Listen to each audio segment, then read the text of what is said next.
పిల్లలు మనం ఇంతకు ముందు క్లాస్ గా 1 డిజిట్ నెంబర్ చెప్పుకున్నాం 1 to 9. 1 అంటే ఓన్లీ 1 కాయిన్ కావచ్చు, 1 ఐటమ్ కావచ్చు, అంటే ఒకటి అని చెప్పుకున్నాం అవునా.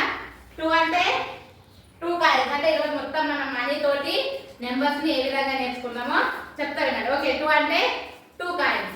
ఓకే, 3 అంటే ఇది 2 రూపీస్ కాయిన్, ఇది 1 రూపీ, మొత్తం ఎంత అయింది 3.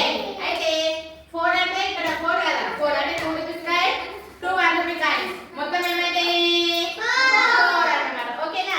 నెక్స్ట్ 6 అంటే దీనికి ఎంత యాడ్ చేయాలి మరి 3. 2 రూపీస్ కాయిన్స్ అయితే 6, ఇది 2 ఇది 2 ఇది 2, మొత్తం ఏమైతే మరి 6. 7 కావాలంటే దీనికి ఏం యాడ్ చేయాలి, ఒక 1 రూపీ కాయిన్ యాడ్ చేయాలి, మొత్తం ఏమైంది 7. 8 కావాలంటే 4 2 రూపీస్ కాయిన్స్, ఇది 2 2 2 2, మొత్తం ఎన్ని మరి 8 అన్నమాట. ఓకే, 9 కావాలంటే ఈ 8 కాయిన్స్ కి అంటే 8 రూపీస్ కి 1 రూపీ కాయిన్ యాడ్ చేస్తే ఏమొస్తుంది మనకి. ఓకే, ఈ 9 కి 1 రూపీ కాయిన్ చేస్తే యాడ్ చేస్తే ఏమొస్తుంది, అయితే 10 రూపీస్ వచ్చినాయి. ఓకే, అయితే 1 నుంచి చూడండి 9 వరకు ఎన్ని డిజిట్స్ ఉన్నాయి, 1 డిజిట్ ఉంది, అంటే ఓన్లీ సింగిల్ డిజిట్. ఆల్రెడీ మనం ఇంతకు ముందు క్లాస్ లో డీప్ గా చెప్పుకున్నాం. ఓకేనా. 1 అనేది ఏ నెంబర్ మరి అన్నిటికన్నా స్మాలెస్ట్ నెంబర్. 9 అనేది ఏంటి బిగ్గెస్ట్ నెంబర్, అంటే 9 కన్నా 10 బిగ్గే కదా, మరి ఇదేంటి బిగ్గెస్ట్ కాదు.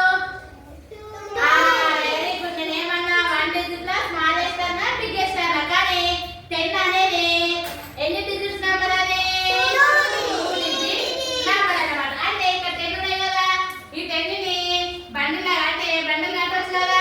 అంటే మనకి ఎప్పుడైనా నెంబర్స్ నేర్చుకునేటప్పుడు కానీ రాసుకునేటప్పుడు కానీ 10 10 10 నేర్చుకున్నాం అనుకోండి, మనకి 10 అనేది 2 డిజిట్ నెంబర్ కదా, మరి 10 తర్వాత మనకి ఏమొస్తుంది 11. 11 అనేసరికి 11 ఎట్లా వస్తుంది మరి 11 లో 1 1 1 10, అంటే 10 ప్లస్ 1 ఈక్వల్ టు 11. ఓకేనా. ఇక్కడ చూడండి 1 1 1 అయింది, 1 10 ప్లస్ 1 ఏమొచ్చింది మరి మనకి 11 వచ్చింది. అదే విధంగా 12 2 1 ఎన్ని వన్స్ ఉన్నాయి ఇక్కడ 2 1 ప్లస్ 10 ఏమైతుంది మరి 10 ప్లస్ 2 ఈక్వల్ టు 12.